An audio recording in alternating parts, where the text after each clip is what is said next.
Un circuito RC es un circuito eléctrico formado por la combinación de resistencias y condensadores.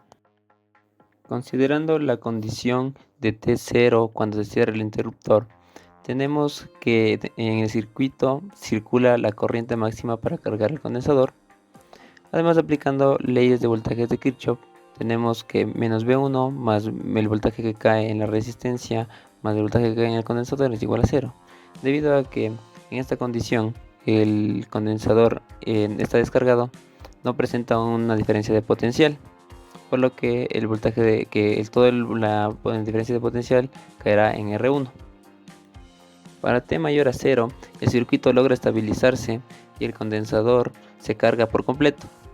Aplicando las leyes de voltaje de Kirchhoff, tenemos que el voltaje de la fuente más el voltaje de la resistencia más el voltaje del condensador es igual a 0. Sin embargo, cuando el condensador se carga por completo, el circuito entra en algo llamado régimen permanente, que lo que quiere decir es que la corriente deja de circular por la rama en la que se encuentra el condensador, por lo cual el condensador se comportaría como un circuito abierto. De esta manera, el voltaje de la resistencia es 0 y el voltaje de la fuente es igual al voltaje del condensador.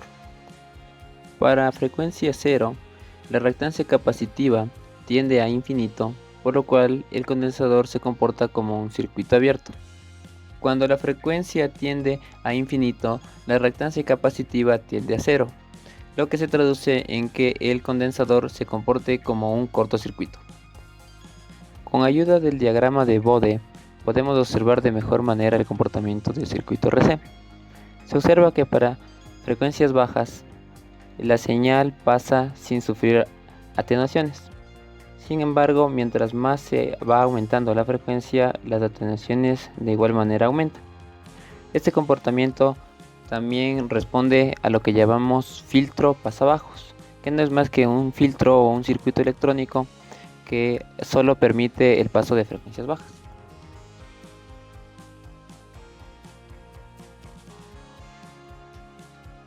¿Qué es un circuito RL? Un circuito RL es un circuito que tiene conectada una resistencia y una inductancia en serie. Analizando el circuito por leyes de voltajes de Kirchhoff, se entiende que el voltaje de la fuente menos el voltaje de la resistencia menos el voltaje del inductor es igual a cero. Sin embargo, reemplazando el voltaje del inductor por su equivalencia, que es menos la inductancia por la derivada de la corriente en función del tiempo, se presenta una ecuación diferencial. Al dar la resolución de la ecuación diferencial, obtenemos el comportamiento de la corriente que circula a través del circuito. En la gráfica se puede observar que entre más pasa el tiempo o más pasa las constantes de tiempo, el inductor empieza a llegar a un punto en el que se vuelve una constante de la corriente dentro del inductor, lo que hace que se asemeje al comportamiento de un cable o un cortocircuito. Para el análisis en corriente continua, sabemos que la frecuencia es igual a 0 Hz, así que usaremos la fórmula de la reactancia inductiva. Y sabemos que cualquier número multiplicado por 0 va a ser 0. Por lo tanto, la reactancia inductiva va a ser 0 ohms. Y esto va a simular un cortocircuito.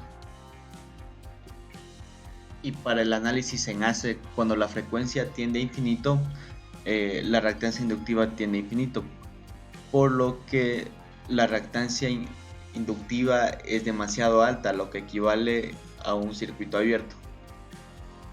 En el diagrama de Booth se puede apreciar de mejor manera el funcionamiento del circuito RL, creando un filtro pasaaltos, donde para frecuencias bajas la señal se atenúa, pero para frecuencias altas deja pasar la señal sin atenuaciones, y esta es la característica de un filtro pasaaltos.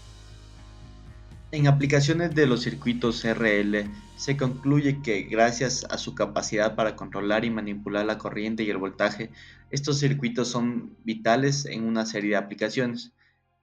Estos llegan desde sistemas de audio hasta la transmisión de energía eléctrica. Antes de concluir este video queremos dejarle una buena reflexión. Continúa estudiando, el cansancio es temporal, la satisfacción es para siempre. Gracias.